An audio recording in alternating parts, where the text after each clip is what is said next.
deegaan laga sameeyey bartamaha Ethiopia oo laga soo jaray kuwii qowmiyadihii isbuursaday southka ama koonfurta waxaa loo bixiyey markaa magac geography ah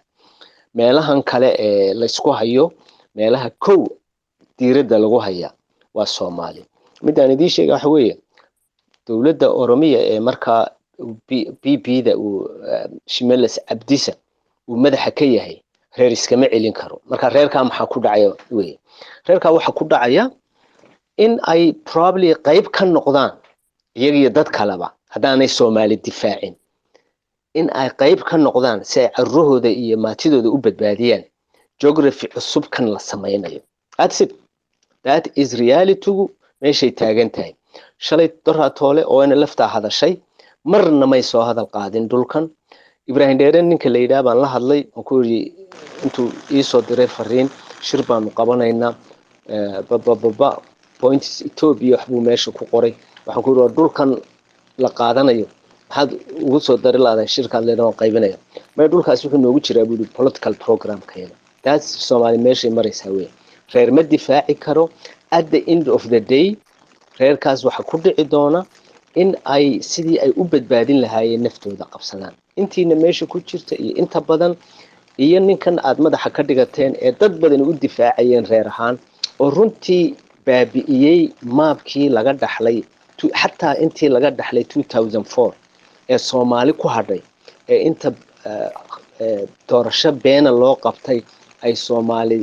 taageeri awdeetiri bal intan baan ku shaqaysanaynaa ninka intiina gacanta ka bixiyay waa ninkan hadda meesha fadhiya Mustafa Cagshir leeyda marka runtii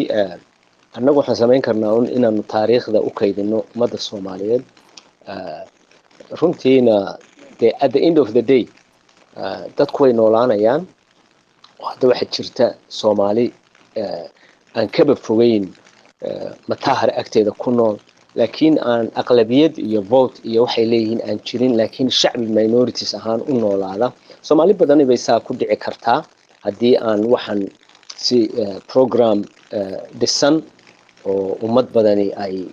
taageerayso una dagaalamayso haddii aan la helin waxaan ku leeyahay maanta meesha waxa ka dhaca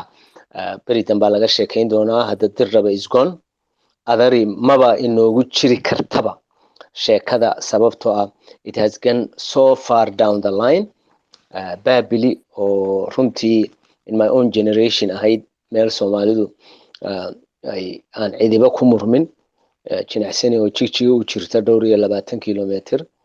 in iyana gacanta ka baxday maantana sheekadu ay marayso kaalmaale oo jigjiga boostada meesha ay ku dhamaato sabarbiga magaaladu ay ka mid tahay xaadow baa tagtay booraalaa tagtay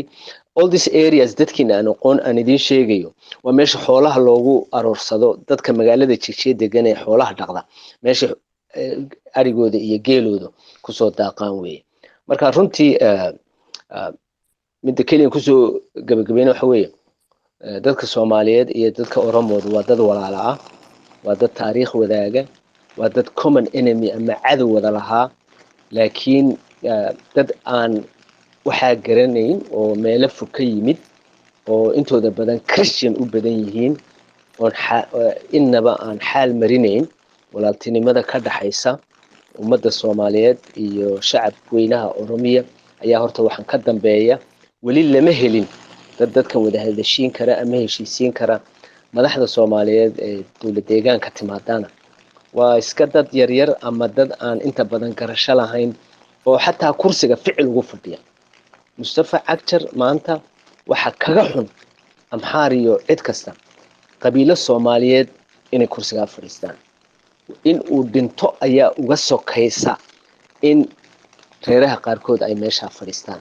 amxaara ma arko cid kale ma arko waxaan ugu baaqaynaa walaalahayaga Oromo in aan wada fadhiisano in la wada hadlo in diiga qubanaya la joojiyo in istiraatiijiyad ku dhisan geeska Afrika wax wada qabsasho